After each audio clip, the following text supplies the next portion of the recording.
എല്ലാ വർഷത്തെയും പോലെ ചേച്ചി ഇപ്രാവശ്യവും ആറ്റുകാൽ അമ്മയ്ക്ക് പൊങ്കാല അർപ്പിക്കാനായിട്ട് എത്തിയിട്ടുണ്ട്. ചേച്ചി എന്തൊക്കെയാണ് ഇത്തവണത്തെ വിശേഷങ്ങൾ? ഇത്തവണ എല്ലാ പ്രാവശ്യത്തെ പോലെ സന്തോഷത്തോടെ അമ്മയ്ക്ക് അമ്മയുടെ നടയിൽ ഇവിടെ തന്നെ വന്ന് പൊങ്കാല ഇടാനുള്ള ഭാഗ്യം കിട്ടിയതിൽ ഒരുപാട് സന്തോഷം. എത്രാമത്തെ തവണയാണ് ഇവിടെ എത്തുന്നത് പൊങ്കാല ഇടാൻ?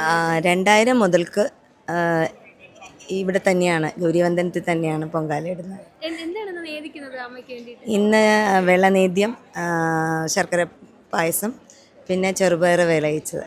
ആറ്റുകാലമ്മയെ പറ്റി ആലോചിക്കുമ്പോൾ ആദ്യം മനസ്സിലെത്തുന്ന ഒരു കാര്യം എന്താണ്? പൊങ്കാല അല്ലാതെ എന്താണ് പെട്ടെന്ന് ആറ്റുകാലമ്മ എന്ന് പറയുമ്പോൾ ഒരു അനുഭവം എന്താണ്? അങ്ങനെ ചോദിച്ചാൽ അമ്മ എൻ്റെ സ്വന്തം അമ്മയെ പോലെ തന്നെ എനിക്ക്.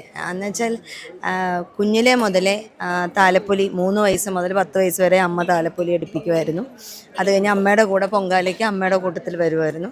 ഇപ്പോൾ കല്യാണം കഴിഞ്ഞതിന് ശേഷം ഈ സമയത്തല്ലാതെ ഞാൻ ഒരിടക്കാലത്ത് എന്നും രാവിലെ അമ്മയുടെ അടുത്ത് നിർമ്മാല്യം തൊഴാൻ വന്നിരിക്കും, പ്രാർത്ഥിക്കാറുണ്ട്.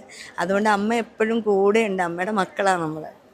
അതിൽ ആദ്യം ഓടി വരുന്നത് എന്താണെന്ന് ചോദിക്കാൻ പറ്റില്ല. കാര്യം അമ്മയെ നമ്മൾ കാണുന്നില്ലെങ്കിലും അമ്മ എപ്പോഴും നമ്മളെ ഫീൽ ചെയ്യുന്നുണ്ട്, എക്സ്പീരിയൻസ് ചെയ്യുന്നുണ്ട് ഓരോ ദിവസവും.